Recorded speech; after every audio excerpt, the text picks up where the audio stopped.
આજે દિયોદર તાલુકા પંચાયતના પ્રમુખ અને ઉપપ્રમુખની ચૂંટણી માટેની તારીખ પંચે અને સરકારે નક્કી કરેલી હતી। જે એજન્ડાની કાર્યવાહી કરવાની થાય એ પ્રમાણે જે હોલમાં મિટિંગ બોલાવી હતી ત્યાં 10 વાગે કોંગ્રેસના સભ્યો આવી અને ચૂંટણી અધિકારીની રાહ જોતા હતા। ભારતીય જનતા પાર્ટીના 10 સભ્યો ચૂંટાયેલા છે અને કોંગ્રેસના 12 ચૂંટાયેલા છે। અમારા તાલુકા પંચાયતના પ્રમુખ તરીકે જે કોંગ્રેસ પાર્ટી જેને મેન્ડેટ આપ્યું હતું એવા પ્રભાબા અને તાલુકા પંચાયતના ઉપપ્રમુખ તરીકે અમારે જે ચાવડા પન્નાબેન આ બંનેને કોંગ્રેસ પાર્ટીએ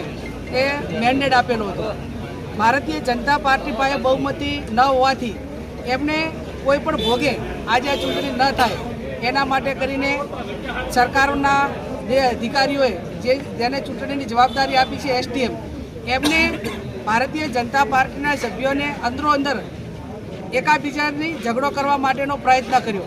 અને માત્ર બહાનું કાઢ્યું કે કાયદો અને વ્યવસ્થા એ જળવાતું નથી એટલે અમે ચૂંટણી મુલતવી રાખીએ છીએ અને 27 તારીખે ચૂંટણી કરવામાં આવશે। હવે નાના મોટી જે કાંઈ એમની વાત અને ચૂંટણી મુલતવી રખાવવા માટે અંદરો અંદર એકાબીજા એ ભારતીય જનતા પાર્ટીના સભ્યો ઉશ્કેરણા છે। કોંગ્રેસના 12 સભ્યોને આને કોઈ વસ્તુને લેવા દેવા નથી, છતાં પણ એમને જે પ્રજાએ બહુમતી જેણે આપી અને જેને લોકોએ ચુકાદો આપ્યો એ એમને પચતો નથી। ક્યાંક ને ક્યાંક ભારતીય જનતા પાર્ટી લોકશાહીને માનતી નથી, એમના જે પદાધિકારીઓ હોય એ પણ લોકશાહીને માનતા નથી અને કોઈ પણ ભોગે આ તાલુકા પંચાયતની ચૂંટણીમાં કોંગ્રેસનો પ્રમુખ ને ઉપપ્રમુખ ન બે એના માટે કરીને એમને આ કાવતરું કર્યું છે। અમારા માજી ધારાસભ્ય શિવાબા, અહીંયા કોંગ્રેસ પાર્ટીના હોદ્દેદારો ભરતસિંહજી વાઘેલા, નરસિંહભાઈ, તમામ કોંગ્રેસના કાર્યકરો અહીંયા ઉપસ્થિત છે અને અમારા 12 સભ્યોએ ચૂંટાયેલાએ નક્કી કર્યું છે કે જ્યાં સુધી ચૂંટણી ન થાય ત્યાં સુધી અમે સભાખંડમાં બેસીશું અને અમે પણ જ્યાં સુધી ચૂંટણી ન થાય ત્યાં સુધી અહીંયા તાલુકા પંચાયતમાં બેસીશું અને સમગ્ર બનાસકાંઠા જિલ્લો હોય, વાવથરા જિલ્લો હોય એ તમામ કોંગ્રેસના કાર્યકરોને હું વિનંતી કરું છું કે આજે લોકશાહી બચાવવાની જવાબદારી આ દેશમાંથી અંગ્રેજોને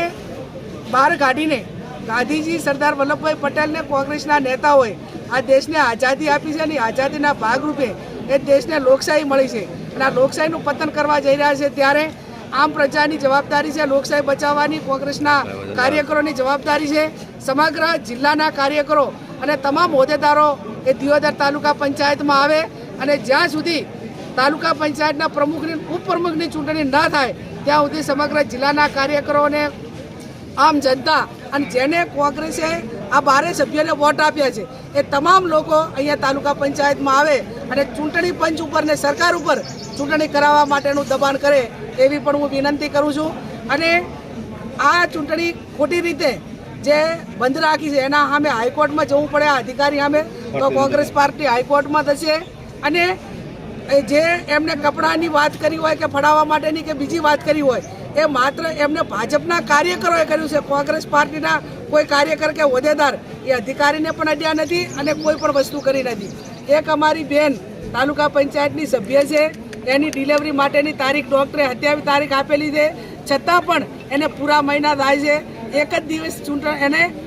ડિલિવરીમાં બાકી છે અને છતાં પણ એ તાલુકા પંચાયતના સભાખંડમાં બેઠી છે। આજે એ પરિસ્થિતિમાં પણ આ બહેનો ઉપર આ ડિલિવરીનો પ્રસંગ હોય છતાં પણ આ સરકારની જવાબદારી જે છે એ જવાબદારીમાં ઉણા ઉતર્યા છે અને એમને કોઈ દયા બહેનો માટે કે દીકરીઓ માટે કે આવનાર એનું જે બાળક છે